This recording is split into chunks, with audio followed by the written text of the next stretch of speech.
بسم اللہ الرحمن الرحیم۔ شروع کرتا ہوں اللہ کے پاک نام سے جو کہ بڑا مہربان اور نہایت رحم فرمانے والا ہے۔ السلام علیکم۔ امید ہے اللہ تعالیٰ سے کہ آپ سب ٹھیک ہوں گے۔ میں بھی الحمدللہ اللہ کے فضل و کرم سے ٹھیک ہوں۔ آج کی ایک اور ویڈیو کے ساتھ، اور یہ اس ویڈیو میں جو ہم سیشن کرنے والے ہیں that is specifically about group discussion and lecturette. اور مجھے خوشی ہے کہ کچھ اسٹوڈنٹس نے، کچھ دوستوں نے پچھلی ویڈیوز پہ کچھ کمنٹس میں کچھ سوال کیے۔ ان سوالوں کا جواب دیتے ہوئے میں آگے جانا پسند کروں گا۔ جیسے کہ پچھلی ویڈیوز میں آپ نے پچھلی ویڈیو کے کمنٹس میں آپ نے کہا کہ سر اگلی ویڈیو جو ہے وہ ٹاپکس کے حوالے سے ڈسکس کریں۔ اس میں ایک سوال یہ بھی تھا کہ گروپ ڈسکشن کیا ہوتی ہے۔ ایک اور اہم سوال تھا، وہ بعد میں ڈسکس کرتا ہوں، لیکن اس سے پہلے میں یہ بتاتا چلوں، کو پتہ ہے کہ ISSB تک پہنچنا بھی ایک لمبا سفر ہے، اور اس کے علاوہ وہاں پہ آپ کا 3 سے 4 دن کا سٹے ہوتا ہے، اور وہ سٹے ٹوٹلی انڈر آبزرویشن ہوتا ہے۔ آپ مسلسل مشاہدے میں ہوتے ہیں، physically, mentally, emotionally, personality wise, ہر طرح سے آپ کو چیک کیا جاتا ہے۔ جیسے کہ اب فردر جہاں تک میرا نالج ہے اس کے مطابق، میری جانکاری کے مطابق، اب جو ہے انگلش پہ زیادہ ایمفیسائز ہے، اسپوکن انگلش پہ، کہ وہاں پہ انگلش بولنی پڑتی ہے۔ تو یہ مائی ڈیئر فرینڈس، آپ کو تھوڑا سا ریہرسل کرنا پڑے گا، آپ کو پریکٹس کرنی پڑے گی انگلش بولنے کے لیے۔ اب جو گروپ ڈسکشن لیکچریٹ ہے اس کے بارے میں تھوڑا سا میں آپ کو بتاؤں کہ وہاں پہ گروپس بنائے جاتے ہیں، اور اس گروپس میں ہم نے ٹیم ورک کو بھی ظاہر کرنا ہے، ہم نے کوآپریشن بھی ظاہر کرنی ہے، اور وہ 4 5 6 لوگوں کا گروپ ہے۔ اس میں آپ کو ایک ٹاپک دیا جائے گا جس پہ آپ نے بحث و مباحثہ کرنا ہے۔ وہ اردو میں بھی ہو سکتا ہے اور وہ انگلش میں بھی ہو سکتا ہے۔ وہ آپ کو بتایا جائے گا انگلش میں کرنا ہے یا آپ نے اردو میں کرنا ہے۔ زیادہ تر انگلش میں ہی ہوتا ہے۔ اب ایک چیز کا جو میں اکثر اسٹوڈنٹس کو بتاتا ہوں اور بہت خیال رکھنا چاہیے، وہ یہ ہے کہ ہر چیز کے بارے میں انسان کچھ نہ کچھ جانتا ہے۔ اگر میں آپ میں سے کسی سے بھی کچھ سوال کروں کہ یہ کیا ہے، واٹ از دس، سب کا جواب یہ ہوگا وائٹ بورڈ۔ اب ہر کسی کو اس کے بارے میں کچھ نہ کچھ معلوم ہے، یہ کہاں سے بنتا ہے، یہ کیسے بنتا ہے، کس چیز سے بنتا ہے، اس کے لیے کیا کیا میٹیریل یوز ہوتا ہے، کس لیے استعمال ہوتا ہے، کاسٹلی ہے، مطلب کہ کس لحاظ سے ہے، کیا پرائسز ہوتے ہیں، ہر کسی کو کچھ نہ کچھ معلوم ہے۔ اسی طرح اگر ہم بات کریں ایک فین کی، کیسے چلتا ہے، کس نے چلتا ہے، تو ہر شخص کے پاس اس کے بارے میں کوئی نہ کوئی معلومات ہوگی۔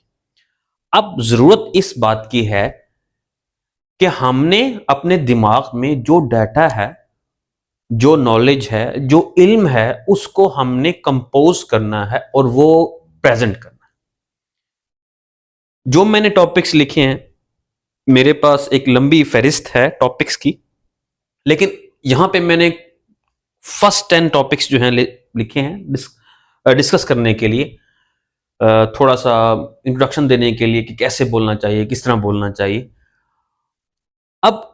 اب ان میں سے کسی بھی ٹاپک میں کوئی بھی بات کروں تو آپ کے ذہن میں ابرپٹلی، انکانشیسلی، بغیر سوچے سمجھے کچھ چیزیں فوراً آ جاتی ہیں، لیکن وہاں پہ گروپ ڈسکشن میں بات کرتے ہوئے آپ نے یہ سوچنا ہے کہ ہم نے اپنے تھاٹس کو کمپوز کیسے کرنا ہے، آرگنائز کیسے کرنا ہے۔ اب ان کو آرگنائز کرنے کے لیے تھوڑا سا پہلے ہی آپ کو پریکٹس کرنی ہوگی اس چیز کو۔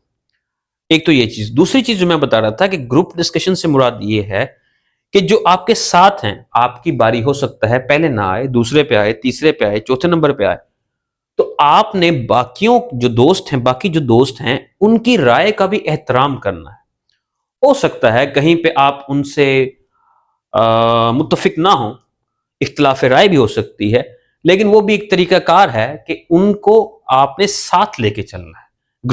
جو گروپ ڈسکشن ہے اس سے مراد یہ ہے کہ آپ نے اپنی ایک کہتے ہیں ایک 1.5 انٹ کی مسجد نہیں بنانی، ان کے ساتھ اسی کنیکٹیوٹی میں بات کرنی ہے۔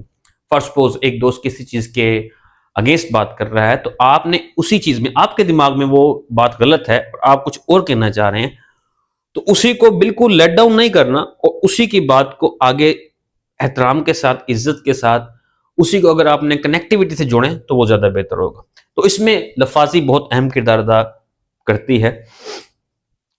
اب سب سے پہلا جو میرا ٹاپک ہے, موجودہ دور میں نوجوانوں کے بڑھتے ہوئے مسائل, یہ اردو میں زیادہ تر ہوتا ہے. اور اس میں اب سب سے اہم بات جو ہے وہ ہم سوچیں گے کہ مسائل کون کون سے مسائل ہیں, ان کی اقسام کون سی ہیں. بے روزگاری ہے, تعلیم ہے, وسائل کی کمی ہے, پیسوں کا نہ ہونا ہے, پھر اس کے بعد اس کی وجہ کیا ہے, اور اس کے بعد اس کا حل کیا ہے.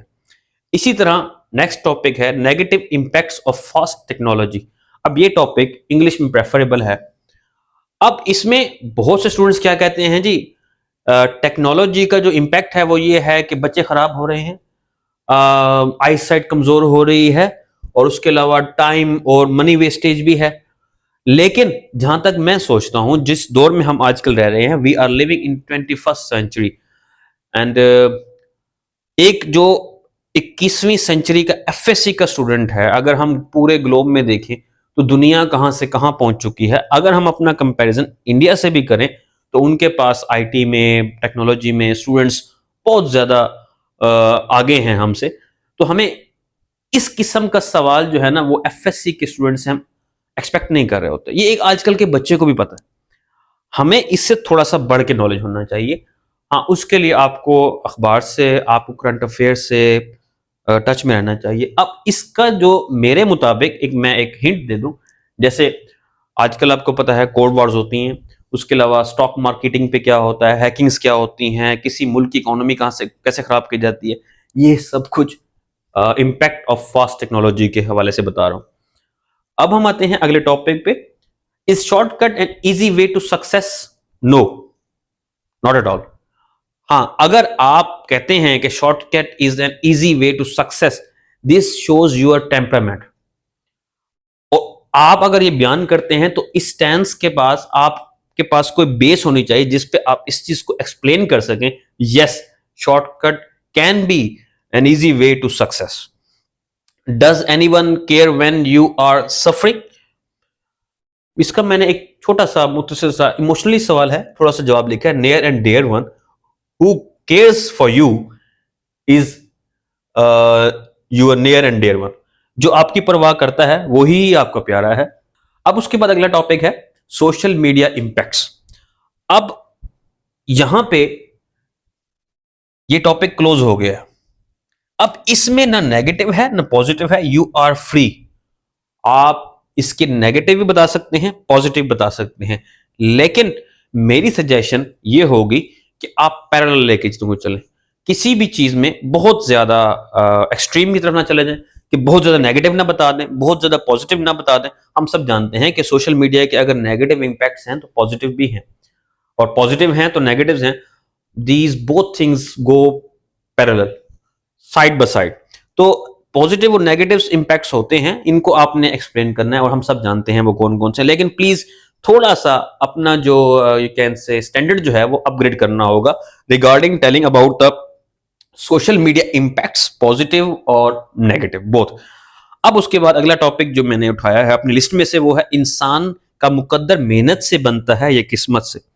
یہ میری لسٹ میں یہ ٹاپک اردو میں دیا گیا تھا تو میں نے یہاں پہ اس کو اردو میں ہی لکھا, اور اس کا جو ایک بہترین ریفرنس ہے جو میں ایک ایکسپلین کرتا ہوں, جو قرآن پاک میں اللہ تعالیٰ نے انسان کو یہی کہا ہے سعی. سعی کا مطلب ہے الا ماسا, کوشش کرنا, محنت کرنا. تو میں اس اسٹرانگ ریفرنس سے, بینگ اے مسلم, قرآن پاک جو ہے لا ریب فیہ, اس میں کوئی شک نہیں ہے, اور اللہ تعالیٰ نے جو اس میں فرما دی ہے اس سے تو کوئی چیز اسٹرانگ ہو ہی نہیں سکتی. دیر از نو نیڈ آف ایویڈینس. قرآن پاک اٹس سیلف وہ کتاب ہے جس میں کوئی شک نہیں ہے. تو جب اس میں کہہ دیا ہے کہ محنت اور کوشش کا انسان کو کہا گیا ہے, تو میرے خیال میں انسان کا مقدر محنت سے بنتا ہے.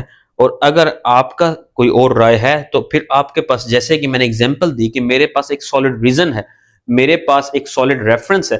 ریفرنس سے مجھے یاد آیا, ایک اسٹوڈنٹ نے مجھ سے پوچھا کہ ریفرنس سے کیا مراد ہے. تو ریفرنس کا مطلب ہوتا ہے کسی چیز کا حوالہ دینا, کسی چیز سے ریلیٹ کرنا، وہ چیز جو اس سے لی گئی ہو یا وہ چیز جو اس سے مماثلت رکھتی ہو. تو میرے پاس جو ریفرنس تھا وہ قرآن پاک کا ریفرنس تھا، اور بینگ اے مسلم وہ ہمارے لیے سب سے اسٹرانگ ریفرنس ہے. تو میں اس ریفرنس کی بیس پہ کہہ رہا ہوں کہ انسان کا مقدر محنت سے بنتا ہے. اس کے بعد اب اس میں ایک اور ریفرنس دوں تو ہمارے جتنے بھی انبیاء گزرے ہیں، ہم اگر ان کی زندگی کو پڑھیں تو کسی بھی نبی کی زندگی ایسی نہیں ہے جو محنت سے خالی ہو. ہر نبی نے اپنے دور میں محنت کی. اب اگلا ٹاپک بھی بات کرتے ہیں. Number 7، can education overcome terrorism?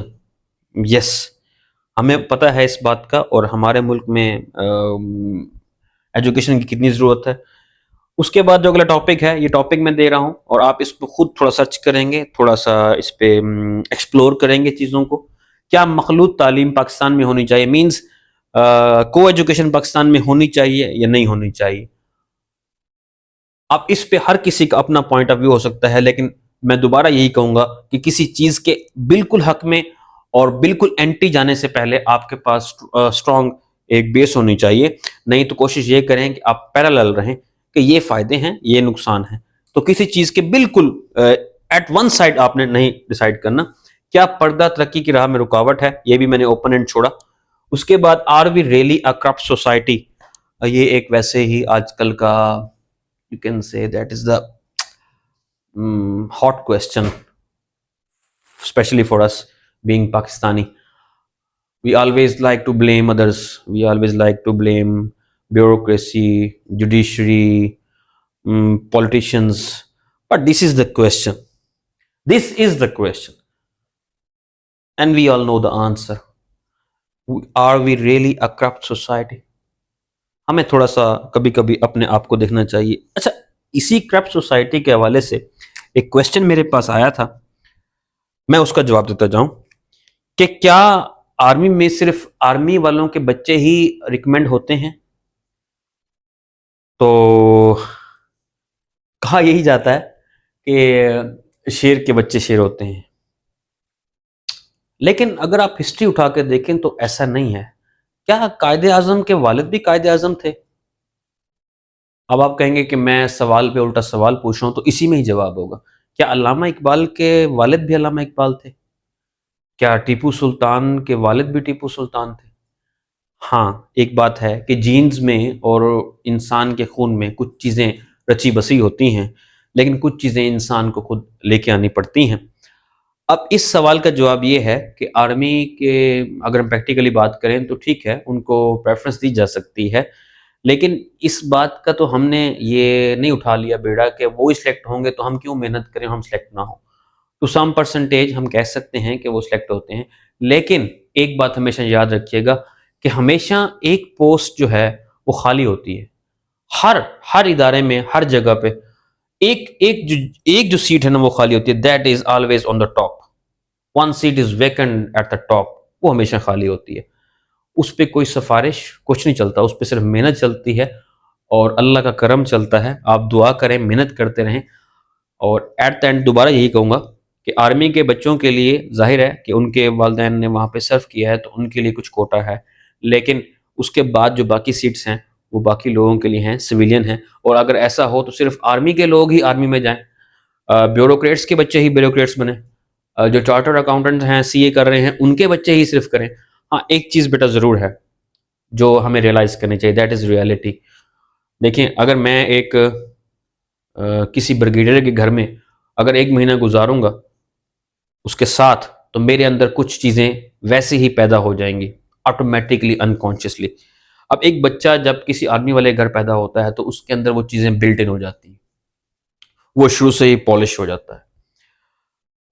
اسی طرح اگر کوئی بچہ جو ہے نا ڈی سی کا بچہ ہے، ڈپٹی کمشنر کا، یا اسی طرح جیسے کہ کوئی ڈی پی او کا ہے، اسسٹنٹ کمشنر کا ہے، تو وہ فرام دا ویری برتھ دیکھ رہے ہوتے ہیں، اپنے والد کی روٹین دیکھ رہے ہوتے ہیں، ان کو اس پروٹوکول کا پتہ ہے، ان چیزوں کو اس چیز کا پتہ ہے.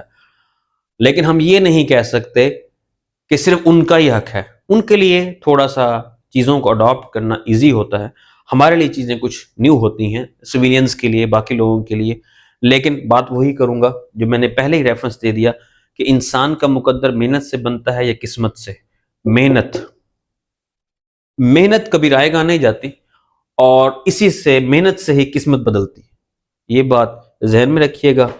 اس میسج کے ساتھ انشاءاللہ آپ کے کمنٹس جو ہیں نا وہ میرے لیے بڑے مددگار ثابت ہو رہے ہیں، تاکہ میں اپنا اگلا جو سیشن ہے، جو ویڈیو ہے، وہ کس حوالے سے ریکارڈ کروں.